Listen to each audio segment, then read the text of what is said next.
des raisons pour lesquelles je suis très heureuse de parler aujourd'hui avec toi, c'est que on peut faire un zoom sur quelque chose de très important. Les marques.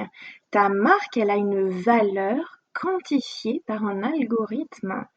Ta marque, c'est quelque chose qui aujourd'hui te permet de mettre le pied dans la porte et de dire « je mérite cette visibilité ». Et ça ne se faisait pas avant.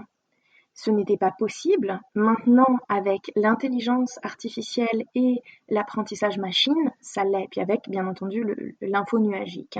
Il faut pas mentir non plus, on a les capacités. Alors, pourquoi, moi j'ai une question pour toi, pourquoi est-ce que selon toi les marques, c'est aussi important pour Google aujourd'hui? Vous écoutez l'ambition au féminin, épisode 76. Mon nom est Tatiana Saint-Louis et j'anime l'ambition au féminin. Un podcast pour toutes les femmes pleines de vision, de talent et de drive qui désirent redéfinir le succès selon leurs termes et leurs conditions. Chaque semaine, j'explore seule ou en présence d'invités les thèmes entourant la réussite professionnelle et personnelle. Mindset, productivité, leadership, branding personnel, c'est le rendez-vous pour réfléchir à la façon dont tu veux vivre ton plein potentiel et laisser ton empreinte dans le monde. Salut les ambitieuses, contente de vous retrouver aujourd'hui. J'espère que vous allez bien. Moi, ça va hyper bien. Je suis en train de créer. Je suis en mode hyper créatif parce que je suis en train de développer un nouveau programme qui va être vraiment mon grand œuvre. Et ça me rend super de bonne humeur. En même temps de demander un énorme travail à mon cerveau. Mais c'est ça qui arrive quand on crée, on est obligé aussi d'apprendre puis de se dépasser. Donc, c'est une des beautés de l'entrepreneuriat, selon moi, de travailler par projet et de travailler aussi à des choses qui nous motivent, fascinent, etc.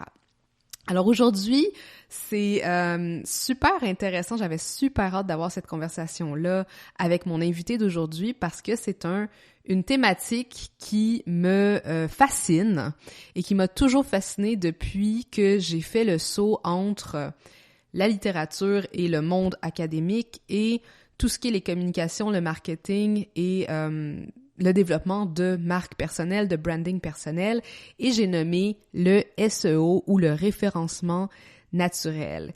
Et je trouve que le référencement naturel ou tout ce qui est SEO a un peu, pas une mauvaise réputation, mais est très, très, très mal compris parce que quand on parle de SEO, immédiatement, notre cerveau s'en va dans un lieu très technique, très théorique, très machine, très inhumain, alors que moi, ce qui m'a toujours fasciné quand j'ai commencé à étudier tout ce qui était référencement naturel puis comment mieux écrire pour le web, etc., c'est à quel point c'est les efforts de la machine de s'humaniser. Tu sais, c'est des efforts de comment est-ce que les moteurs de recherche, comment l'Internet, comment la façon dont on crée des programmes ou les algorithmes vont nous aider, nous, à classifier notre information et à faire des recherches plus efficaces, mais aussi comment ils vont nous aider à mieux connecter avec d'autres personnes, à mieux connecter avec les résultats dont on a besoin et donc à mieux comprendre comment notre cerveau fonctionne quand on est en mode recherche, quand on est en mode « je veux » trouver une solution. Puis ça, pour moi, c'est loin, du moins, comment moi j'approche le SEO, c'est loin d'être hyper technique. Ma philosophie, même si, naturellement, tu sais, il y a des choses techniques à adopter, il y a des théories, pas des théories, mais il y a des concepts à connaître pour s'assurer qu'on va parler le langage un peu plus machine, mais ce qui est le plus intéressant avec les années que je lis là-dessus, que je vois ça se développer, c'est à quel point, justement, ça devient de plus en plus organique, ça devient de plus en plus, je sais pas moi, humain, justement, réel, de voir comment, les algorithmes se développent, puis qu'est-ce qui est priorisé et qu'est-ce qui va être laissé de côté comme des choses qui ne sont plus nécessairement pertinentes pour le développement de notre SEO. Mon histoire avec le SEO se termine pas là non plus parce que une des premières formations de Aime ta marque, puis vous êtes quelques-unes à avoir mis la main dessus avec le bundle catching, c'était une formation sur l'écriture web dans laquelle justement on parlait de SEO. Malheureusement, cette formation n'est plus en vente libre, mais c'est juste pour vous donner le contexte de comment c'est cher à mes yeux d'avoir cette conversation-là, mais que c'est une conversation que j'ai pas tant ouvertement autre qu'avec mes clients parce que justement, il y a cette aura de technicalité, de technicité qui peut faire peur, qui peut sembler que c'est pas pour nous, que on va comprendre le SEO d'une certaine façon, qu'on va vouloir appliquer certains concepts d'une façon assez rigide, alors que c'est loin d'être ça. Et pour moi, le SEO, c'est une autre façon aussi de entrer dans l'expérience de l'utilisateur et de se mettre dans sa peau pour savoir comment est-ce qu'on peut être présenté comme un résultat pertinent, comment est-ce qu'on peut rentrer dans son monde de façon cohérente et pertinente à travers notre contenu. Et c'est de ça que je vais parler avec mon invité d'aujourd'hui qui, vous allez voir, on a eu une longue conversation, Puis cette conversation va continuer, là. On a déjà booké notre 2e épisode ensemble, mais c'est une longue conversation sur cette limite entre humain et machine, entre qu'est-ce qu'on doit faire pour se faire voir, comment est-ce que le SEO contribue à notre notoriété, à notre marque, à notre positionnement, puis à quel point c'est important de comprendre globalement les concepts pour être capable de faire des actions stratégiques qui vont nous permettre d'atteindre nos objectifs d'affaires, d'atteindre nos objectifs de visibilité et de notoriété. Donc, la personne que j'ai invitée pour parler avec moi, c'est quelqu'un que je suis depuis très longtemps, presque depuis le début d'Aime ta marque, et c'est Myriam Gessier, qui est une spécialiste reconnue ici au Québec de SEO. Donc, sa petite bio, Myriam, elle est diplômée de la Sorbonne. Je ne savais pas cela avant de l'inviter, mais je trouve ça absolument fantastique. Elle a un beau papier qui dit qu'elle s'y connaît en sociologie et un autre pour annoncer qu'elle est pas pire en relations internationales. Spécialité monde anglophone. Mais dans la vie, sa carrière consiste à optimiser des sites web pour les robots, les humains et tout ce qu'il y a entre les deux. On ne veut pas briser le cœur d'Alexa quand même. Et c'est drôle parce que Alexa va faire plusieurs petites apparitions à travers notre entrevue. Vous allez voir, c'est une entrevue qui n'est pas hyper technique, mais qui va vous donner aussi une belle approche pour mieux comprendre le SEO et voir comment vous pouvez capitaliser là-dessus dans votre marque et comment ça peut s'intégrer justement dans votre stratégie de communication, vos stratégies de contenu. Donc, sans plus attendre, je vous laisse avec Myriam et je vous souhaite une belle écoute. Et si vous avez des commentaires, questions ou peu importe ce que vous voulez partager par rapport à ce sujet, vous savez que le inbox est toujours ouvert et les commentaires sur le podcast, que ce soit sur iTunes ou peu importe là où vous voulez laisser vos avis. Sur ce, je vous souhaite une belle journée et on se reparle très bientôt. Bienvenue sur l'ambition féminin. J'espère que tu vas bien, tu profites du soleil. Oui, absolument. Et toi? Oui, autant que faire se peut. On travaille fort, mais quand même, on essaye de profiter des temps off pour relaxer. Alors, je suis super contente de t'avoir sur l'ambition féminin parce que, comme je te disais, un petit peu avant que l'entrevue commence. Ça fait super longtemps que je te suis. Pour moi, t'es la référence en SEO que j'aime beaucoup suivre. Tu sais, t'es une femme quand même très impliquée aussi à ce niveau-là. Puis quand je pense à une experte, ben t'es le premier nom qui me vient en tête par rapport à ce sujet-là. Fait que merci d'être avec moi. Écoute, je te remercie d'avoir pensé à moi parce que de mon côté, en fait, c'est un petit peu inhabituel, mais en tant qu'experte SEO, ça me réchauffe le cœur que tu me dises que c'est pas seulement les machines qui m'aiment, c'est les humains, en fait. Oui, puis c'est exactement une bonne segue pour commencer à parler du sujet de l'heure, parce que ma première question que j'avais pour toi, c'est justement comment est-ce que ton histoire d'amour avec le SEO a commencé? Alors, écoute, c'est une histoire qui est assez inhabituelle et ce qui est génial, c'est que la plupart des vieux SEO, là, les originaux, mais on est réellement originaux. Ce qu'on fait ne s'enseignait pas à l'école.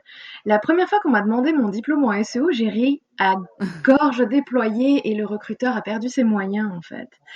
Pourquoi? Parce que c'est un petit peu le Far West. Et c'est une des raisons pour lesquelles j'aime toujours autant ça 15 ans plus tard, en fait. C'est que moi, ça a commencé avant même que Google ne commence. Ah ouais, Quand, wow, ok. Explique-nous tout ça. Ça a commencé avec mon premier modem. Alors, ma maman ne savait pas vraiment comment fonctionnaient les ordinateurs. Elle avait pris des cours. C'était assez désastreux, mais moi, je suivais à côté à l'époque, donc c'était les années 90. Et quand est venu le temps d'acheter un ordinateur, il était dans ma chambre, parce que c'est moi qui débuguais tout, en fait. Et quand est venu le temps d'acheter un ordinateur avec Internet, attention, eh bien là, c'était quand même dans ma chambre. Donc, très rapidement, j'ai commencé à vouloir interagir avec tout ça. J'étais une petite fille, en fait, très timide, non pas par choix ni par personnalité, mais ma vie était très dure et je ne rentrais pas dans le moule parisien habituel, en fait. Et on me le faisait sentir. Donc, Internet, c'était des nouveaux amis, c'était une aventure. Mais comment est-ce qu'on trouvait les choses avant Google? Est-ce que ça, tu t'en souviens? Est-ce que tu as été confrontée à ça? Je t'avoue que je m'en rappelle pas. Tout ce que je me rappelle de mes premières années, c'est ICQ, Oui, MySpace puis Caramel. et ICQ où tous tes amis changeaient de nom toutes les semaines et tu ne savais pas qui était qui. C'était magique, Exact. ça. Eh bien, avant tout ça, donc moi j'ai commencé quand même très jeune à jouer là-dedans. C'était en 97. Je pense qu'il y a certaines personnes peut-être qui vont nous écouter et être nées en 97. Ouais. Eh bien, il n'y avait pas Google en fait. Et télécharger de la musique, alors bien entendu, illégalement, hein, ça prenait Oui. toute une nuit. Tu t'imagines attendre toute une nuit pour savoir que tu n'aimes pas Britney Spears au final? Oui, je me Et rappelle. quand je cherchais des choses, eh bien, je pouvais taper machine à laver ou bikini pour jeune fille, parce que j'étais une jeune fille. Ne jamais faire ça en 97 sur Internet. Les résultats étaient tous les mêmes, des résultats adultes. Et j'étais pas très contente. C'était à l'époque de Copernic, c'était un proto Google, et ça donnait pas de bons résultats. C'était des résultats dangereux, en fait, pour des enfants comme moi. Mhm. Et j'ai commencé donc, bien entendu, comme jeune femme très précoce, à faire un site sur South Park.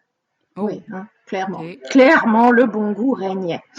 Et je ne comprenais pas pourquoi est-ce que mon site n'était pas trouvable sur Internet. Voyons, j'avais passé des heures à monter un site web. J'avais 10 ans, du haut de mes 10 ans, là. Il fallait que ça se passe, hein. Et bien, c'est là que j'ai commencé à dire, ok, c'est quoi la game? Pourquoi est-ce que vous ne me montrez pas? Pourquoi est-ce que je suis pas assez bonne? Moi, je trouve que je suis très bonne. Parlons-en. Et en fait, c'est devenu un hobby. Et après, l'université est arrivée. Et je me suis rendu compte que mon joli diplôme en communication, en fait, bien, c'était une voie de garage. Par contre, mon hobby, lui, c'était pas une voie de garage, en fait. Lui, c'était potentiellement ma job, mon ticket vers la liberté. Puis ton hobby était de créer des sites ou est-ce que qu'est-ce que tu Même faisais? Tu pas. programmais? Qu'est-ce que tu faisais? Alors, je programmais, mais comme tout le monde programme, hein, beaucoup de Mhm. copier-coller, beaucoup de front page, beaucoup de pleurs. Mhm, Si mhm. vous avez un Wix aujourd'hui, vous comprenez ma douleur. Si vous avez un Squarespace aussi, c'était pas mal cette game-là. Plus complexe avec des petits bouts de code, mais ultimement, c'était ça. Mais par contre, ma game, c'était de dire, mais pourquoi est-ce que c'est pas trouvable? Ah, l'autre, il a mis un mot ici. Ah, Hmm. l'autre, il a caché du contenu, il a écrit blanc sur blanc. Ah, et j'ai découvert en fait toutes ces petites techniques qui aujourd'hui, si vous appliquez ça, vous allez vous faire pénaliser, hein, sachez-le, ça change très vite. Mhm. Mais j'ai découvert tout ça de fil en aiguille en disant, ben en fait, c'est pas une question de mérite, c'est pas une question d'être un bon élève, c'est une question de savoir quoi faire, comment et tirer son épingle du jeu. Et c'est là que ça embarque. S'il y a d'autres personnes comme moi qui pensent de cette manière en disant bah, je suis pas d'accord, ou pourquoi est-ce que c'est comme ça, ou bah tiens, ça me paraît pas très juste en fait, c'est Mhm. l'opportunité de changer la balance en fait, de dire hey, je veux être là, tu m'as pas invité, mais j'ai le droit d'y être et je me pointe en fait. Est-ce que quand est-ce que le terme SEO est comme rentré dans ton vocabulaire? Tu sais, parce que je veux dire, c'est quand même assez technique, là. Search Engine Optimization, pour ceux qui savent pas exactement ce que ça veut dire. Mais, J'ai ouais. J'ai commencé quand c'était très difficile. Bah, imagine-toi, on pouvait taper machine à laver et on tombait sur des sites adultes. Bah, quand j'ai commencé à taper comment faire ressortir mon site web, c'était pas facile, hein. Il n'y avait Mhm. pas grand-chose. Et là, on tombait sur des forums avec des messieurs bien plus âgés que moi qui parlaient de techniques, ils utilisaient des acronymes à gogo. Et le SEO est arrivé là-dedans. Mais moi, quand j'ai eu ma première job à Paris, ça s'appelait pas comme ça. Ça s'appelait du référencement organique. Parce qu'on est francophone et nous, le SEO, on n'aime pas ça. Alors, imagine, j'ai mis des années à connecter mes petits trucs de forum à la réalité de l'emploi et de ce que les gens cherchaient. Wow. Super intéressant. Super intéressant. Puis aussi, comme ce que tu dis, tu sais, c'était très habité par des hommes adultes qui avaient toutes leurs techniques probablement en programmation aussi, ou peut-être, je sais pas, probablement pas du marketing à ce moment-là, mais toi, en tant que femme, est-ce que tu avais un alias? Est-ce que tu te présentais comme étant Myriam ou tu avais compris assez tôt qu'il fallait peut-être masquer ton identité? Ta question, elle est tragique parce que je masque encore mon identité, en fait. Laisse-moi t'expliquer pourquoi et comment. Quand je vais répondre bénévolement sur des forums qui sont différents, donc mettons Twitter, Reddit ou Stack Overflow, des fois il y a des questions, j'utilise un acronyme, enfin j'utilise une lettre, donc je ne vais pas donner quelle lettre de mon nom, mais j'utilise une des lettres de mon nom qui a un nom spécial en fait. Donc j'utilise ça, c'est une de mes initiales, c'est parfait, puis je peux répondre. Mais même dans le travail, aujourd'hui encore en 2021, eh bien parfois je m'appelle Augustin. Est-ce que tu sais qui est Augustin? Non. C'est mon chum. Oh. Et mon chum, en fait, il m'a rejoint dans l'aventure. Je suis à mon compte depuis des années et lui travaille dans le même domaine, mais le côté très technique et très e-commerce. Là, il est vraiment bon, on est bien, on est complémentaires. Mais des fois, il fallait littéralement que je quitte la pièce, mais physiquement, et que je dise mon collègue va reprendre le relais, vous expliquer tout ça, donnez-moi un instant. Et en fait, lui, il n'était pas du tout informé. J'avais juste ouvert le document, il lisait le document, puis c'est tout. Et ça marche. Des fois, je m'appelle Augustin aussi dans Asana. Des fois, je m'appelle Augustin dans Basecamp. Pourquoi? Parce qu'il y a encore des gens qui ressentent le besoin euh, de revalider mon travail ou de me dire que j'ai tort. Et c'est ridicule. Absolument, absolument ridicule. Est-ce qu'il y a d'autres... Bon, fait que là, dans le fond, ça, c'est naturellement pas réglé, mais je sais qu'on avait... Quand on avait échangé un petit peu par courriel, tu sais, tu disais... Mais comment, dans le fond, t'as survécu à travers tout ça? Parce que c'est quand même dur sur le moral, là. C'est cette question-là qui est super importante et je veux en fait démystifier ce côté-là parce que si les gens qui nous écoutent pensent oh my god le SEO ça me fait peur. Non non non non non non non non. C'est peut-être le Far West mais c'est le Far West pour une bonne raison en fait, c'est qu'on peut tous apporter notre pierre à cet édifice. Numéro 1. Numéro 2, quand on dit je fais du SEO, la plupart du temps on va dire les personnes avec qui je collaborais eh bien, pensaient que j'étais quelqu'un qui faisait du contenu. Et j'en fais, j'adore ça, mon diplôme c'est là-dedans, c'est dans les communications. Mais je suis quelqu'un de très technique. Donc, ce côté-là, moi j'ai trouvé mon refuge, j'ai pu me protéger, me construire une carapace parce que j'ai un savoir technique tellement profond que on ne peut pas me challenger aussi rapidement ou attaquer mes compétences ou mon estime de moi-même en fait parce que l'expérience je l'ai acquis, j'ai sué pour, j'ai fait des tests, j'ai des preuves, j'ai tout ce passif-là. Mais si quelqu'un veut rentrer aujourd'hui, il y a beaucoup moins de barrières. Pourquoi? Parce que nous avons aussi mis le doigt dessus. C'est très toxique comme environnement, donc il y a beaucoup de gens qui combattent ça. Il y a beaucoup de bootcamps pour aider les femmes à avoir de la visibilité en SEO, des conférences. En fait, on peut donner, on peut mentorer et aider à avoir de la visibilité. Puis ça fait partie de mon travail, de donner de la visibilité aux gens en ligne, donc c'est parfait. Mais il y a aussi beaucoup, beaucoup, beaucoup plus de femmes qui se sont engouffrées dans la brèche en disant dites, c'est bien, je suis peut-être rentrée par le contenu, mais moi, tout mon bon contenu que je fais, eh bien, le code n'est pas à la hauteur. Je n'ai pas la visibilité que je devrais avoir pour quelque chose de très bien pensé, de très utile, de très pertinent. Alors rattrapez, s'il vous plaît. Donc tout d'un coup, de fil en aiguille, en fait, le dialogue se passe entre les différents silos en disant hey, les relations presse que tu fais, elles impactent notre futur. Est-ce qu'on pourrait en parler? Ah, mais attends, ton site web, il se charge pas assez vite. Si moi je fais quelque chose dessus, c'est même pas sûr que ce soit vu. Parce que 45% du contenu n'est même pas vu en ligne, en fait. C'est fou quand même. Mhm. Puis, Donc, est-ce que, excuse-moi, je voulais pas t'interrompre, mais ça me fait penser parce que je parlais aussi avec des femmes sur Instagram qui se font beaucoup shadow ban.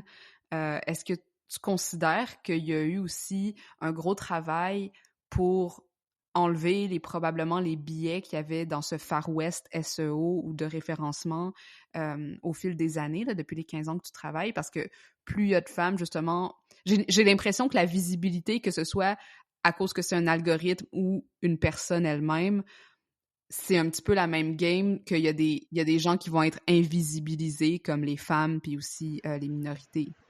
Oui. Alors, laisse-moi déconstruire ça parce que ça, c'est vraiment dans le cœur de ce que je fais. Si tu vas sur Google et que tu tapes, par exemple, businesswoman ou femme d'affaires, moi, je peux te garantir que je me vois pas, je me reconnais pas dedans, en fait. Mm-hmm. Je me reconnais pas. Les machines apprennent nos grosses tendances et nos biais inconscients. Donc, je sais que, par exemple, j'ai un exemple concret de quelqu'un, c'est pas nécessairement une machine qui a essayé de me shadowban, mais quelqu'un dans mon industrie, donc pas nécessairement le SEO, mais je touche à plusieurs choses quand on parle de visibilité. Bien entendu que je vais aller dans ton Google Analytics et qu'on va te regarder et que je sais très bien analyser tout ça. Je l'enseigne. Et bien, pour le jour de la femme, j'ai un journaliste qui m'a contacté, qui m'a demandé mon avis par rapport à un événement qui touchait à ce domaine-là. Et quelqu'un a pris ombrage, un homme a pris ombrage au fait qu'il n'ait pas été interviewé lui, parce que visiblement, n'étant pas lié à ce mandat-là, il avait des amis qui auraient pu lui donner la réponse. Mais oui, mais moi aussi j'ai des amis qui sont liés, eux, par contre, à ce mandat et qui ont même conseillé ces choses-là. Mais encore une fois, j'ai donné mon avis. Le jour de, on célèbre quand même le jour de la femme. Une autre femme a été interviewée. J'ai réussi à faire passer mon message sur mon joli t-shirt aussi. On est très clair sur pourquoi est-ce qu'on est là. Non, il n'était pas content qu'on ne l'ait pas appelé lui. Et il ne comprenait pas pourquoi ça n'était pas logique. Et on le voit dans les petits messages. Hein. On voit le solopreneur. Sous-entendu, tu es toute seule et tu ne peux pas faire face aux besoins du monde. Et je rigole parce qu'en fait, on est deux dans l'agence. Si tu vas sur mon site web, on voit nos deux visages. Mais c'est tellement plus facile d'attaquer une femme qui est perçue comme étant une femme seule. Ma grande chance, c'est que j'ai beaucoup d'amis qui ne pensent pas comme ça et qui savent comment ça marche la visibilité. Donc il y a beaucoup d'entraide entre guillemets. Au point où on en est, puis je sais que je parle beaucoup là, mais j'ai une dernière anecdote. Je me fais régulièrement même appeler au téléphone par des hommes qui me disent qu'ils vont faire le SEO de mon site web parce qu'il y a plein d'erreurs. Et je rigole. Avant, je me mettais en colère en disant, mais tu sais que j'ai été invitée par Google à donner des conférences et que je fais un show avec un des membres de l'équipe de Google, en fait, tous les mois. Maintenant, je ne ressens même plus ce besoin-là. Je réponds juste en disant, mais si vous m'avez trouvé via Google, c'est que ça marche, non? Au revoir. Le culot, hein, le culot. Je le rends et on m'aime pas pour ça. On me dit que je suis méchante et Of course. je suis parisienne, donc ça colle bien. Mais oui, tu sais, une femme qui répond, est-ce qu'on veut vraiment ça dans la vie, tu sais? C'est une bonne, un bon pont vers une question que peut-être les auditeurs auraient peut-être aimé qu'on discute avant, mais c'est, selon toi, comment est-ce qu'on définirait le SEO aujourd'hui, tu sais, sachant tout ce que tu viens de nous expliquer, sachant aussi que dans les 15 dernières années, ça a beaucoup changé, puis tu sais, c'est toujours en constante évolution, mais toi, est-ce que tu as affiné peut-être ta définition de ce que tu fais, puis de tu sais, comment tu l'expliques? 1000 fois et tous les jours. Pourquoi? Parce que la game, elle change. Je pense que ça s'entend dans ma voix. Je suis quelqu'un de très curieux, de très culotté. Et je finirais par m'ennuyer. Si je faisais la même chose depuis 15 ans, comme je le faisais il y a 15 ans, je ne serais plus là. Et une des raisons pour lesquelles je suis très heureuse de parler aujourd'hui avec toi, c'est que on peut faire un zoom sur quelque chose de très important. Les marques. Ta marque, elle a une valeur quantifiée par un algorithme. Ta marque, c'est quelque chose qui aujourd'hui te permet de mettre le pied dans la porte et de dire je mérite cette visibilité. Et ça ne se faisait pas avant. Ce n'était pas possible. Maintenant, avec l'intelligence artificielle et l'apprentissage machine, ça l'est. Puis avec, bien entendu, l'info nuagique. Hein. Il faut pas mentir non plus, on a les capacités. Alors, pourquoi, moi j'ai une question pour toi, pourquoi est-ce que selon toi les marques, c'est aussi important pour Google aujourd'hui? C'est une bonne question. Ben parce que Google a besoin, c'est une relation qui est créée entre ce moteur de recherche-là et tous les créateurs de valeur, peu importe où ils sont situés dans le monde ou peu importe leur champ d'expertise. Tu sais, c'est eux vraiment qui créent la valeur, puis Google est juste le facilitateur. C'est comme ça que moi je le vois. Exactement, c'est une économie de création. Mais il y a un côté très obscur à tout ça. Si moi je décide de donner des conseils médicaux à des femmes enceintes, est-ce que c'est du fake news? Est-ce que je risque de causer la mort de quelqu'un aussi? Et ça, c'est des questions que le gouvernement américain est en train de poser très fortement à Google en ce moment. Dites, les fake news, là, on fait confiance à qui au final?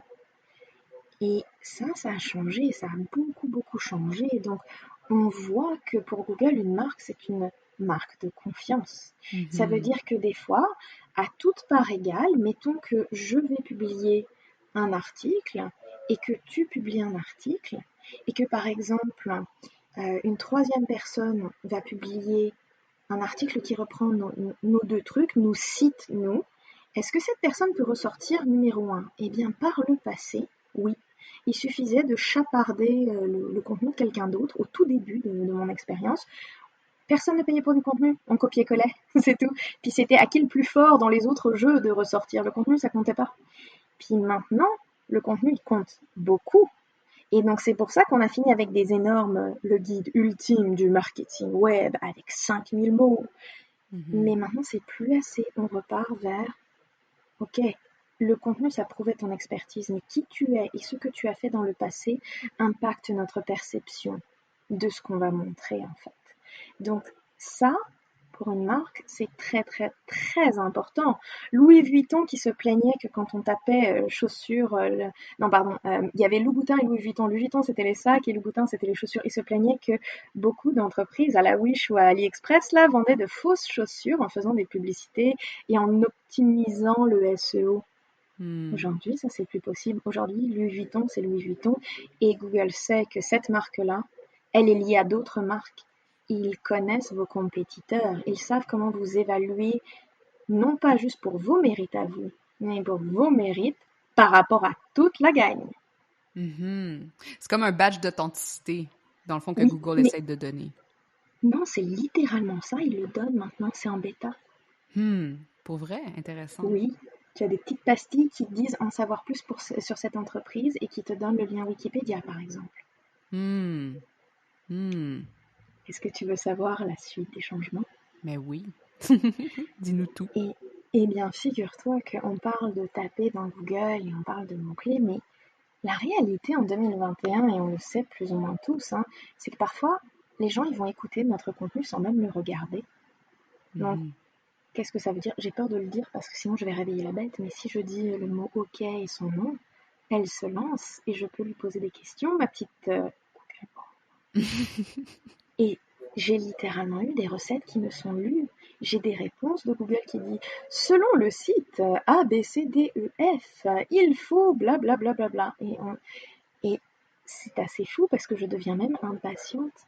J'ai « Non, le chien il vient de manger un raisin, donne-moi la réponse, me dis pas d'où ça vient, dis-moi si le chien je dois lui retirer le raisin ou pas. » La réponse est « On doit retirer le raisin de la bouche du chien, c'est très mauvais. » Mais on en est là. On en est à parler à nos machines et les machines vont utiliser nos sites web sans l'interface. Ils vont fournir leur interface, une voix. Puis parfois, les gens, ils ne lisent même plus du tout. Un des sports favoris de mon conjoint, c'est l'été de se balader, de prendre en photo de jolies fleurs pour savoir ce que c'est. Parce qu'avec son téléphone, il prend une photo et Google va lui dire « Ah bah tiens, c'est telle et telle espèce ». Google est maintenant capable de prendre des photos qu'on prend sur le téléphone là, ou sur l'ordinateur et de dire « Ah mais ça c'est en vente à tel et tel endroit et c'est telle marque qui l'a fait ». Wow. Imagine, tu te balades dans un musée, mettons, tu prends une photo d'un élément. Alors, je sais qu'on n'est pas censé prendre des photos d'œuvres d'art, mais mettons dans l'entrée d'une peluche ou d'un truc, et on te dit ah, mais ça, c'est en vente dans la boutique quand tu sors, t'as moins 10%. Ben, c'est vers là que Google s'en va, en fait, avec l'analyse des contenus. Les machines sont capables de lire les images et de détecter si tu as une expression faciale, donc si tu es joyeuse, triste, etc., de détecter ce qui a marqué sur ton t-shirt et de détecter même quel produit tu as dans les mains. Et nous, on doit optimiser pour tout ça en tant qu'entrepreneur et expert SEO. C'est le Far West, hein? Est-ce que tu trouves ça bon? Est-ce que des fois, genre, ça te freak de voir tout le temps tout ce qu'on est en train de créer comme ça? Tout le temps, je vois les très mauvais côtés et je donne beaucoup de conférences par rapport à ça parce que il faut réfléchir, ultimement, on parle de quoi là? Eh bien, on va donner quelques petits détails et puis après, si on va passer aux astuces que tout le monde veut entendre, hein, mais sachez-le, vous avez un impact beaucoup plus grand sur le SEO que vous ne le pensez. Pourquoi? Parce que, mettons, là je quitte le SEO, je pars dans les publicités. On était capable de faire des publicités sur YouTube jusqu'à il y a quelques jours en ciblant des intérêts très particuliers d'audience comme White Power. On a le moyen d'utiliser ces technologies à très mauvais escient et je le vois tous les jours. J'ai beaucoup d'amour pour tout ce qui est musée parce que durant mon enfance, c'était un refuge de savoir et puis c'est vraiment des belles balades. Et en tant qu'adulte, j'adore les dinosaures, donc c'est moi et tous les petits garçons de 5 ans au musée. Eh bien, les musées sont pris d'assaut, figure-toi. Pourquoi? Parce que les hackers veulent rentrer à tout prix. Les musées, c'est quoi ultimement d'un point de vue digital? C'est une belle propriété, c'est comme un beau manoir qui n'est pas bien entretenu parce que la porte, tu vois que la serrure, elle n'est pas très bien fermée. Mais tu sais que tout le monde connaît le manoir, tu sais que tout le monde lui fait confiance. Et que si toi, tu rentres dedans et que tu mets ta petite touche, tu vas avoir des bénéfices, en fait, d'habiter dedans, de squatter. Donc, il y a beaucoup de sites paragouvernementaux et de sites muséaux que je vois en mode vous avez été hacké, en fait, et il y a quelqu'un qui est en train de vendre ou du Viagra ou le meilleur, c'était les jerseys de basketball sur un truc paragouvernemental. Et la game, figure-toi, c'est qu'il ne faut pas être détecté. Le but pour le hacker, c'est d'utiliser ta notoriété, ta marque, pour pousser sa boutique. Ça me fait freaker qu'il y ait des gens qui pensent à ça. Ça me fait freaker qu'on arrive dans une société où, littéralement, si l'algorithme a décidé que ton nom, il sonne un petit peu indigène, on va associer des choses négatives avec toi. Puis on va décider aussi qu'une femme d'affaires, en fait, elle ressemble pas à Tatiana, elle ressemble pas à Myriam. Elle ressemble à autre chose. C'est dur, ça. Et c'est pour ça que je disais au début que j'ai ce côté Far West. Moi, je suis là pour démystifier tout ça et expliquer aux gens en disant, bon, c'est bien que, mettons, TripAdvisor t'ait volé de la visibilité, c'est bien que Booking soit devant toi alors que c'est ton propre hôtel. Mais si eux, ils sont là pour 4 étoiles, toi, tu peux les battre sur, mettons, une expression que d'autres personnes chercheraient, des vrais humains en mode hôtel de luxe. C'est ces petits bouts-là, c'est cette navigation. Nous, on peut envoyer des messages aussi à Google. Par exemple, un entrepreneur local qui est à Montréal. Eh bien, si lui, il utilise par exemple des mots comme Oma ou Hochelaga Maisonneuve, Oma, ça parle beaucoup plus à des humains qui vont le taper dans Google que une grosse entreprise qui, elle, peut choisir des mots-clés très chers et puis se battre dessus parce qu'ils ont tout ce qu'il faut. Une marque plus petite, plus intelligente, plus proche de ses clients peut tirer son épingle du jeu. Comment ça marche, ça? Eh bien, Google s'est rendu compte que 15% des requêtes par jour sont toutes neuves. Toutes neuves, genre ils en ont jamais entendu parler. Donc ils ont mis en place des changements dans l'algorithme pour être au courant des nouvelles tendances. Et donc si les marques ont des nouvelles tendances, ont ce facteur cool, ce facteur apprécié, ce facteur partagé, ce facteur communautaire, que d'autres entités, comme des plus grandes marques, ou d'autres entités, mettons, qui sont très reconnues parce qu'elles sont très anciennes, donc je pense par exemple aux universités face à des gens comme moi qui donnent des cours, on peut quand même se positionner, on a quand même notre voix parce qu'on parle aux bonnes personnes en fait. C'est intéressant parce que ça me fait penser à... J'ai un article sur mon site qui est sur la mesure de soutien des travailleurs autonomes. Mhm. Puis je l'ai appelée mesure STA, puis c'est sur ça que j'ai ranké ma page. Et elle arrive avant le site du gouvernement. C'est parce que tu réponds aux bonnes questions. J'ai eu la même chose avec le programme PACME ou PACME, j'ai Oui. jamais su comment ça se dit. C'est ça, c'est que tu réponds vraiment bien aux questions que monsieur et madame et tous les autres gens entre les deux ont. On a peur, on est confus, on veut des choses qui nous parlent à nous. Et malheureusement, eh bien, si par exemple le gouvernement n'a pas le droit de dire ce que toi tu dis, eh Hmm. bien, too bad, toi tu vas ressortir et avoir de la visibilité parce que tu réponds aux besoins réels. Oui, puis ça me fait juste penser que même juste au niveau du terme, tu sais, les gens vont dire la mesure STA, mais vont pas, tu sais, probablement que le gouvernement, lui, va utiliser son nom long. Tu sais, c'est un petit détail C'est qui a l'air ça. niaiseux, mais qu'au bout du compte, on s'approche beaucoup plus du vrai comportement de l'utilisateur. À 100%. Et je me souviens que la première fois que j'ai ressenti ça, puis toi, je sais que on n'a pas à te l'expliquer, c'est logique. Mais il y a des gens qui baignent là-dedans depuis tellement longtemps ou qui ont une vision tellement différente du web, en mode je peux imposer ce que je veux parce que j'ai de l'argent. Non, non, c'est pas du tout comme ça que ça marche. Il faut vraiment répondre aux questions des gens. Et je me battais avec mes équipes, même SEO, en disant il y a bien des années, on a fait le lancement de la boutique Karl Lagerfeld. Hmm. Ça te dit quelque chose, Karl Lagerfeld? Parfait, tout le monde le connaît, on est d'accord. Eh bien, si tu connais Karl, tu connais pas Karl, tu connais Karl Lagerfeld. Mais si tu achètes un pantalon, tu n'achètes pas un pantalon Karl Lagerfeld, tu achètes un pantalon Lagerfeld.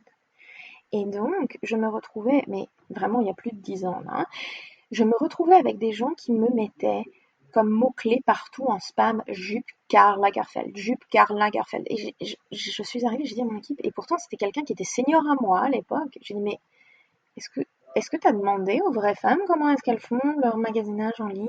Est-ce que tu as demandé aux fans de mode comment est-ce qu'ils pensent à ces termes-là? Parce que moi, je l'ai fait. Puis je peux te dire clairement que ta jupe Karl Lagerfeld et ma jupe Lagerfeld, ben c'est ma jupe qui va gagner là.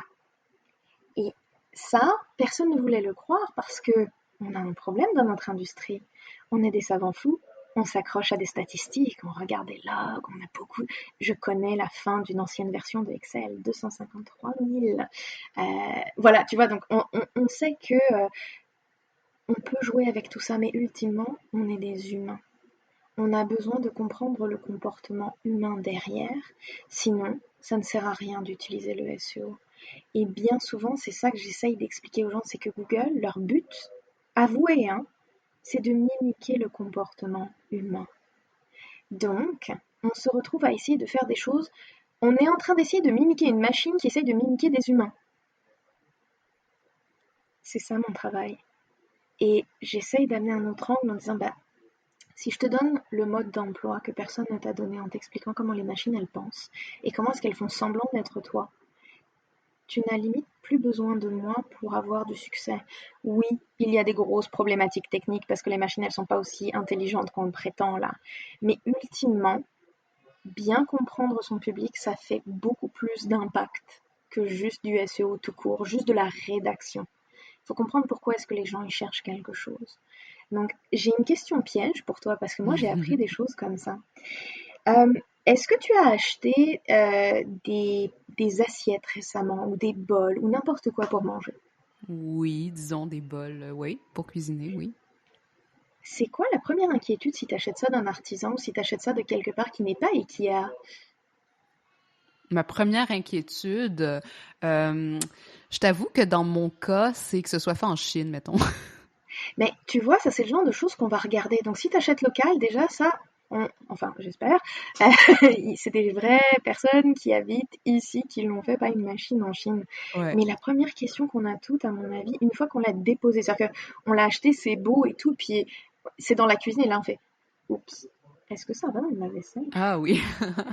Eh bien, je me retrouve à devoir dire à des artisans, tu sais, dans les marchés à l'époque où tu parlais à des humains, Ils te posaient tous des questions. Ils disaient oui, j'en avais marre de répondre à toujours la même chose, donc j'ai préparé un petit document. Je dis mais moi, ce document en ligne, par pitié, réponds à ces questions dans ta fiche produit. C'est ça qui va Mhm. aider non seulement la vente, mais la visibilité. Si moi j'ai une allergie, eh bien, je ne vais pas acheter des boucles d'oreilles qui vont me faire mal. Donc, je ne vais tout simplement même pas nécessairement chercher ça. Si quelqu'un veut m'offrir un cadeau, il faut taper boucle d'oreille hypoallergénique. Mhm. Donc, c'est ces petits trucs-là où il faut connecter ce que les machines ont compris en disant ah, ça c'est important, on sait qu'il y a 40 millions de personnes qui ont tapé ça aujourd'hui, et ce que toi tu fais. Oui, puis c'est vraiment intéressant parce que, tu sais, pour moi qui viens vraiment du monde de la rédaction, puis du copywriting, puis du storytelling même, tu sais, on en revient tout le temps à ce même conseil qui est est-ce que la façon dont tu te présentes correspond aux besoins ou est-ce que la personne recherche vraiment, tu sais, parce que des fois, je vois des titres complètement farfelus ou des mots qui veulent tout et rien dire à la fois, puis t'es juste comme quelles sont les chances que la personne va venir et vraiment, genre, essayer de régler son problème via ce type de vocabulaire ou ce type de mots. Hein. Des fois, tu te dis, est-ce que je devrais même les avoir? C'est pas une question de les mériter, mais c'est juste, est-ce que je peux répondre à leurs besoins? Ou réellement, des fois, on va chercher qu'est-ce que ça veut dire et on fait, oups, non, non, non, non, non.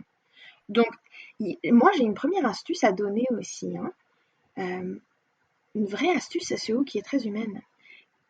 46% des requêtes sur Google ont une intention locale. Et ça, c'est super fort, parce que qu'est-ce que ça veut dire pour Google? Ça veut dire que si toi, par exemple, tu tapes coiffeur Matane, eh bien, Google ne va pas te montrer un site web. Google va te montrer la Google Map avec un petit listing, avec des fiches. Ça veut dire que la plupart du temps, les premiers résultats dans ce monde-là, c'est même pas les sites web, c'est les fiches. C'est les fiches Google Mon Entreprise. Donc, c'est pour ça que pour moi, c'est important de dire les vraies choses. Le web a beaucoup changé, puis maintenant, si je cherche la meilleure pizza, ben, la meilleure pizza à Rome et la meilleure pizza à côté du Mont-Royal, c'est pas la même. Et Google le sait. Google y répond autant qu'il peut. J'ai un autre exemple très très fort. J'adore celui-là en ce moment, donc peut-être qu'il va changer, hein, ça change vite. Mais quand on tape rouge cerise dans Google, rouge cerise, c'est une couleur, mais c'est aussi une jolie petite marque québécoise qui fait des petits sacs. Et comment est-ce que Google est censé positionner ça? Eh bien, si tu cherches rouge cerise au Luxembourg, tu as Wikipédia qui te montre la réponse, et à droite, tu as ce qu'on appelle le Knowledge Graph. Et le Knowledge Graph, c'est tout ce que Google sait d'une entité, d'une marque, d'un concept, de tout ce que tu veux. Et là, on voit qu'il y a des couleurs qui sont montrées, un petit résumé. Et en bas, par contre, au Québec, tu as la fiche Google Mon Entreprise de rouge cerise. Et dans le vrai résultat au Québec, les vrais résultats sur lesquels nous on a tendance à cliquer là, juste vraiment de base le top 10, eh bien rouge cerise arrive tranquillement comme une princesse numéro 1. Il n'y a pas Sico, les peintures ou autre chose qui font compétition. Parce que Google a compris que cette marque-là, c'est ça que les gens cherchent quand ils tapent rouge cerise au Québec. Et c'est le pouvoir d'une marque en ligne. On n'en parle jamais, mais c'est important. Ce qui me mène à une question à laquelle je réfléchissais ces temps-ci, surtout avec mes clients qui se lancent ou des clients qui veulent mettre en place une stratégie de contenu, c'est la pertinence du site web. Qu'est-ce que t'en penses? Oh là là, j'ai tellement de choses à dire. Alors, la première chose à prendre en compte, en fait, au niveau d'un site web, c'est que je suis spécialiste en SEO, donc techniquement, j'aimerais dire tout le monde a besoin d'un site web, mais non, non, non, non, non, non, non. J'ai vu des gens en Iran faire des trucs absolument magnifiques sans pouvoir avoir de site web. La raison pour laquelle on a des boutiques Instagram, c'est pas parce que Instagram s'est réveillé un matin et a dit tiens, si on faisait de l'argent. Instagram a vu qu'il y avait des pionniers qui faisaient déjà ça, qui les avaient pas attendus en fait.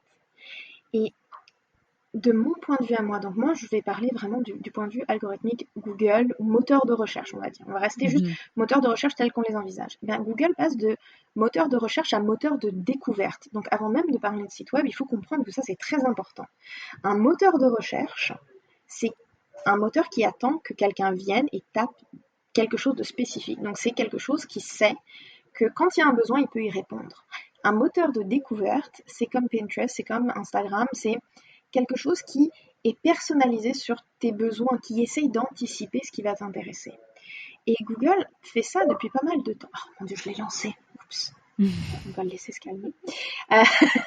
C'est que Google s'est rendu compte que tout ça, ça ramenait de l'argent aussi pour eux, d'être un moteur de découverte. Il a vu tous les réseaux sociaux aller et fait moi, Google, personne ne l'aime. Donc, il y a des nouvelles choses qui arrivent. Il y a ce qu'on appelle des web stories. Et les web stories, ça peut vivre dans un site web ou ça peut être hébergé ailleurs. Ça peut être hébergé sans avoir vraiment un site web. C'est comme des stories Instagram, mais ça vit dans le temps. Et ça voyage. Et on peut faire des pubs dessus et on peut les monétiser en tant que créateur de contenu. Il y a aussi Google Discovery qui est un... Dès qu'on a l'application Google installée sur le téléphone, en fait, Google va commencer à personnaliser. Il y a d'autres endroits aussi où on peut le faire, mais par exemple, Google a compris que j'étais très intéressée par la crypto-monnaie et n'arrête pas de me proposer des choses. Est-ce que j'ai entraîné Google à savoir ça? Clairement, je m'amusais. Mon chum ne s'amusait pas, lui. Par contre, Google lui propose du proprio parce qu'il a compris qu'il était inquiet avec tous les trucs immobiliers qui se passent. Donc, dès qu'il y a une nouvelle maison qui est en vente, dans le coin qui intéressait mon chum, alors qu'il ne l'a pas dit à Google, c'est des déductions par rapport à ses habitudes de balade sur le web, eh bien Google lui fait popper des notifications. Donc tout ça pour dire qu'il faut envisager un site web plus au sein d'un écosystème. Quelle est la place du site web? Est-ce que notre contenu il a sa place dessus? Est-ce que notre contenu doit vivre ailleurs? C'est quoi la part entre la visibilité que je veux avoir sur le web? Est-ce que j'ai vraiment besoin de Google, oui ou non? Est-ce que j'ai besoin de mon site dans Google? Parce que est-ce que ma fiche Google Mon Entreprise c'est suffisant? Est-ce que le fait que je sois vendue dans d'autres endroits qui me donnent de la visibilité c'est suffisant? C'est vraiment de très très très très très bonnes questions en fait. Puis on en revient au parcours de l'utilisateur dans le fond. Oui, mais j'ai un élément par rapport à ça aussi. Alors ça c'est l'expérience qui parle, hein. Ne me citez pas en mode une étude par Nielsen et tout ça, non, c'est juste Myriam, 15 ans dans son coin là. Chaque fois que j'ouvre Google Analytics, la plupart de mes clients, je peux deviner leur marketing mix juste en allant voir un rapport et en appuyant juste sur genre un bouton là. Si la majeure partie du trafic vient des réseaux sociaux, je la regarde, je fais est-ce que votre marque elle est connue ou est-ce que vous faites vraiment beaucoup de pubs Facebook? Si vous faites beaucoup de pubs sociales, là, il va falloir qu'on détermine quelle est votre part de voix organique qui amène des gens et quelle est la part payante. Si je vois que c'est du Google Ads, je sais tout de suite qu'ils ont perdu la game SEO. D'office, ils se sont résignés. Je leur dis, mais qu'est-ce qui se passe? Pourquoi t'investis pas? Et là, on me dit, le site il est lent, on n'arrive pas à faire ça, on n'a pas le temps pour le contenu, etc. Si je vois par contre, ce que je vois pour la plupart des gens, c'est que l'organique, c'est 60% et plus de leur trafic. Je leur dis, hey, t'as une opportunité là. S'il te plaît, il faut vraiment qu'on en parle. Et au lieu de dire aux gens, je vais te positionner numéro 1 sur Google, qui ne fonctionne pas parce que là, ça change très rapidement et c'est de plus en plus personnalisé aussi selon la localité, selon d'autres éléments, je leur dis juste, bon, 60% de ton trafic, on en parle, on peut l'améliorer. Au lieu de dire on t'a dit que, ou il faut Google, ou tout le monde commence avec des pitchs comme ça. Moi, je préfère ouvrir Google Analytics et dire aux gens, voici ta réalité. Voici où est-ce que tu en es maintenant, et donc tu veux pas perdre tes acquis, ou voici où est-ce que tu en es maintenant, et c'est un petit peu triste parce que la majeure partie des gens, ils ne payent pas pour cette visibilité, et toi, oui. C'est intéressant parce que c'est un peu ma situation, moi qui crée du contenu. J'ai tellement créé de contenu dans l'histoire de Aime ta marque, tu sais, que des fois, c'est juste comme... Tu sais, je me sens être dans une bonne position en termes organiques, mais des fois, c'est juste aussi aller bouger la machine, de dire, est-ce que je peux rediriger ce trafic-là vers des choses un peu plus stratégiques au niveau de mes services ou de la conversion, tu sais, puis optimiser mon contenu, encore une fois, tu sais. Puis je pense que là, on arrive peut-être à niveau 2 de la stratégie, une fois qu'on a des yeux qui viennent vers nous, comment est-ce qu'on augmente cette expérience-là, puis cette notoriété-là qu'on crée avec notre marque? Alors, j'ai beaucoup de conseils hyper concrets cette fois-ci. On va sortir de la théorie là. On embarque dans des conseils concrets que tout le monde peut appliquer. Alors, règle numéro 1, les mots-clés, ils s'allongent. Donc, il faut savoir que ça, c'est important. Parce que les utilisateurs ont des conversations détaillées avec les machines et les machines ont appris à développer des champs lexicaux hyper complexes pour mieux répondre. Dixit, le rouge cerise. Il sait que rouge cerise, c'est une entreprise et une couleur. Mais au-delà de ça, Google est maintenant capable d'indexer des passages dans un long contenu. Je te la fais en français. Google est capable de chercher une aiguille dans une meule de foin 2.0. Et j'ai remarqué quelque chose. Moi, quand je fais des articles, mes articles, j'ai pas le temps de rendre ça cute, j'ai pas le temps de rendre. J'aimerais tellement pouvoir écrire par plaisir, mais souvent ma technique à moi c'est on me le demande donc je publie un article, c'est tout. Je réponds aux questions de mes étudiants et de mes clients. Et j'ai écrit un article sur les annotations dans Google Analytics et je le vois dans mes stats. Je vois que Google littéralement amène les gens directement dans la portion de la page où il y a la réponse à leurs questions et leur surligne en jaune. Et ça veut dire quoi ça pour nous? Ça veut dire plusieurs choses. Ça veut dire numéro 1, que Google s'améliore vachement au niveau de l'audio. Le but pour eux, c'est de pouvoir donner des réponses via les assistants vocaux. Ça veut dire qu'à terme aussi, étant donné qu'ils sont capables de converser comme ça, peut-être qu'ils vont être capables, enfin je pense qu'ils sont absolument capables, on le voit avec YouTube là, ils peuvent donner des transcripts pour toi. Donc ça veut dire qu'ils peuvent chercher dans les transcripts et positionner même des petites bulles de contenu type réponse située dans le podcast à telle minute. Mais au-delà de ça, ça veut dire aussi que ça sonne le glas des 5000 mots pour expliquer tout un machin. On peut enfin respirer en tant qu'entrepreneur et dire ok, j'ai pas besoin de créer des pavés non plus, j'ai juste besoin d'avoir la bonne réponse. Mais ça m'amène à un côté négatif à tout ça. C'est que de plus en plus Google vole la visibilité aux gens qui rédigent parce qu'on voit les réponses directement dans Google aussi.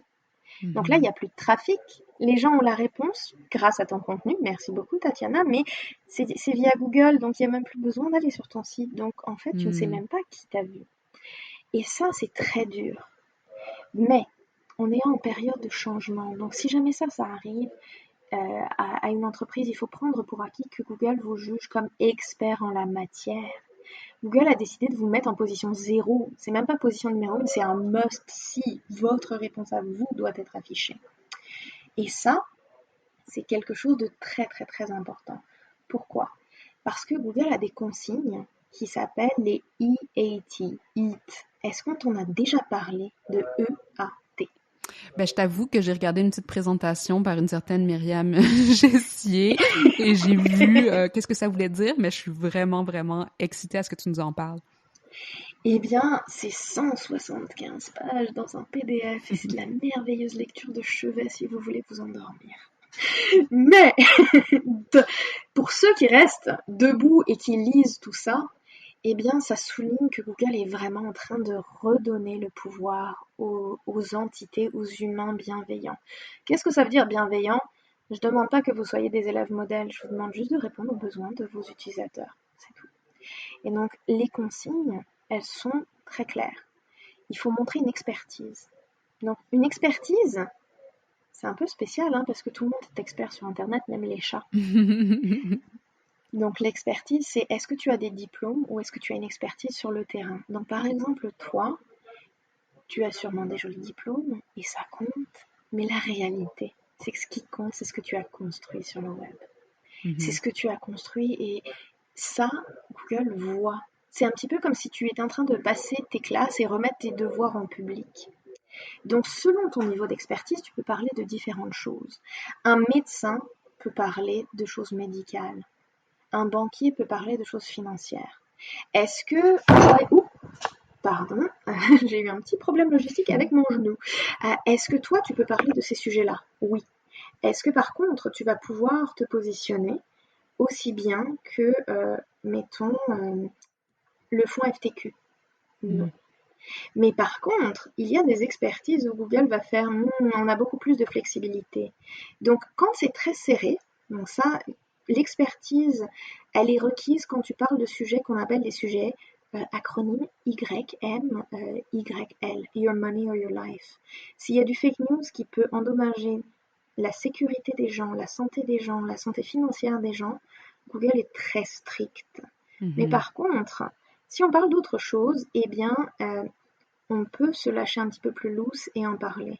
Ce qui aide pour les entrepreneurs, c'est que par exemple, si vous voulez parler d'un sujet, mettons toi, tu veux parler de SEO, tu m'appelles, on en discute, tu prends une de mes citations lors de notre conversation, mettons dans ce podcast, et tu dis, selon Myriam Jessier, experte SEO. Et là, Google va faire, mais tu as demandé à d'autres entités à qui on fait confiance. Tu nous as démontré que tu avais de l'expertise ou que tu allais la chercher en mode complémentaire. Ça marche bien, ça, dans les articles. Et maintenant, on comprend pourquoi est-ce qu'il y a autant de expert roundups sur Internet. OK, cool. Oui. Il y a l'autorité. L'autorité, c'est quand on parle de toi. Donc, par exemple, toi, tu as beaucoup d'autorité sur le web.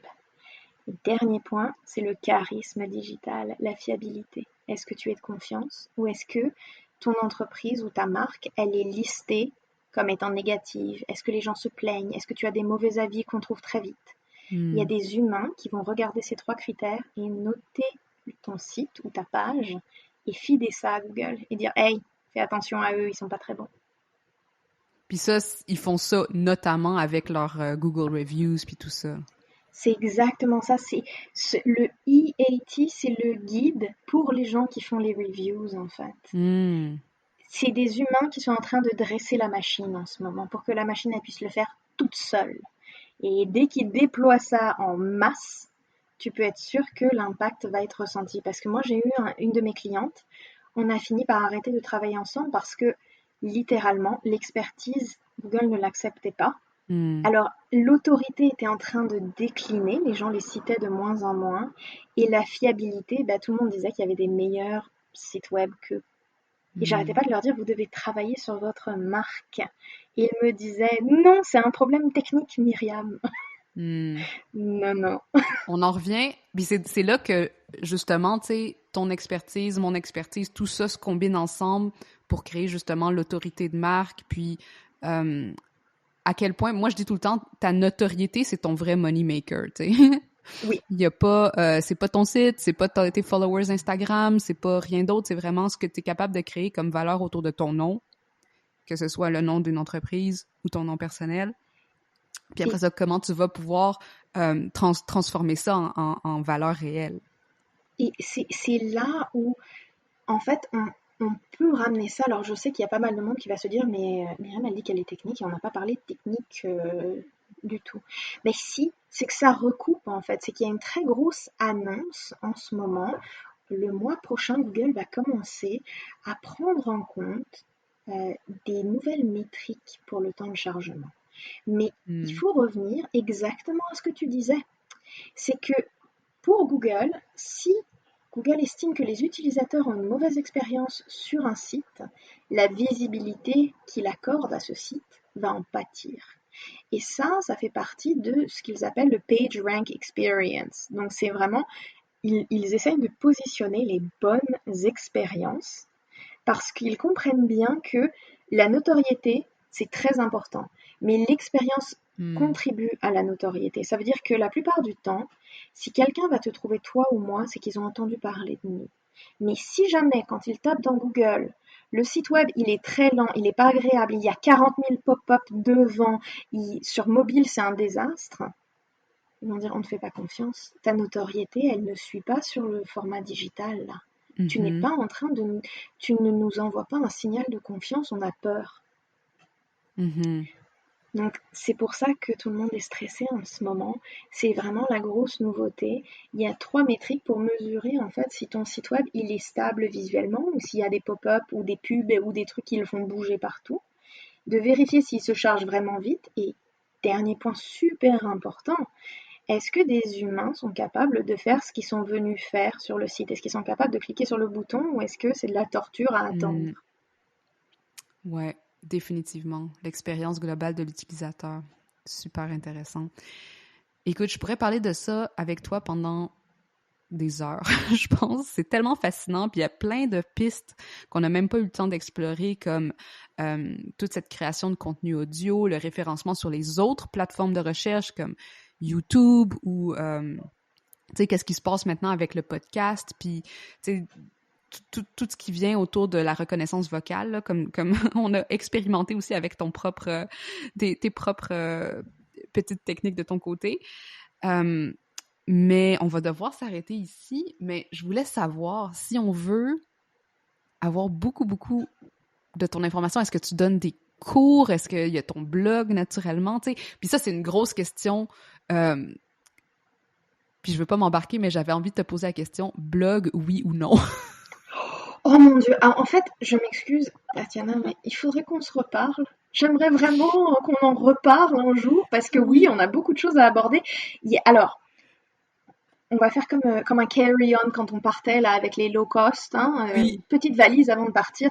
Oui. Je donne des cours et puis je suis dans un entre-deux, je vais pas vous mentir là tous. Je suis sur didacte.com et j'offre des cours très spécifiques en mode tu veux aller chercher tes mots-clés parce que tu sais très bien rédiger, laisse-moi t'expliquer quel mot-clé vaut de l'argent en fait, quel mot-clé doit être mis à quel endroit.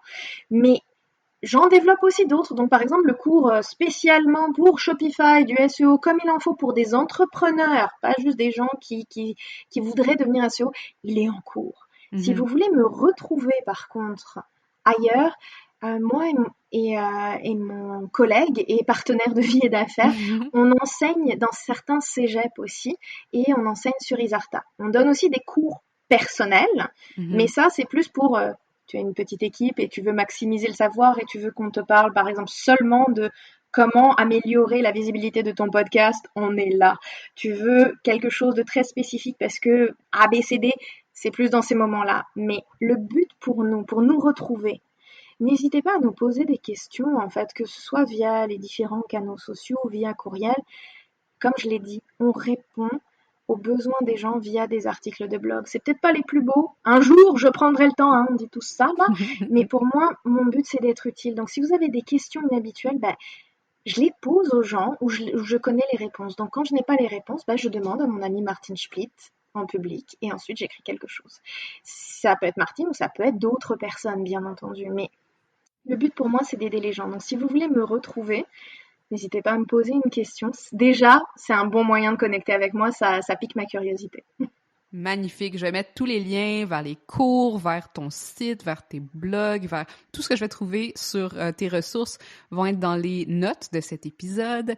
SEO wink.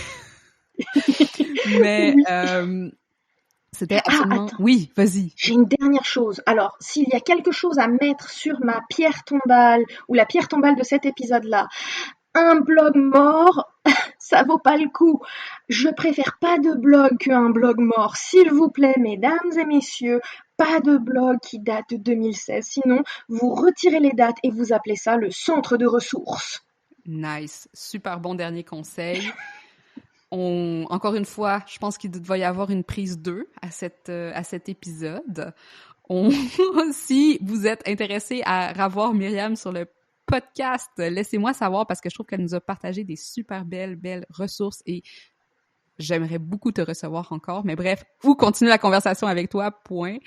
Myriam, je te remercie infiniment pour ton temps, toute ton expertise et j'espère qu'on se retrouve très bientôt sur les internets. J'ai absolument adoré et je ne peux que recommander cette expérience à qui que ce soit en fait. Merci Myriam. Passe une belle journée. À bientôt. Salut les ambitieuses! J'aimerais faire de ce podcast une plateforme d'échange et de réflexion autour de ce que ça veut dire être une femme et avoir du succès aujourd'hui. Si tu connais une femme dont le parcours inspirant aurait intérêt à être partagé, ou si toi-même pourrais nous outiller grâce à ton expertise ou ton expérience, rends-toi sur mtamarque.com/invité pour m'envoyer les détails. Et finalement, profites-en pour t'abonner à ce podcast afin de manquer aucun des épisodes. Et si tu es dans un mode généreux, laisse-moi donc un 5 étoiles pour aider d'autres femmes comme toi à découvrir le podcast. À la prochaine!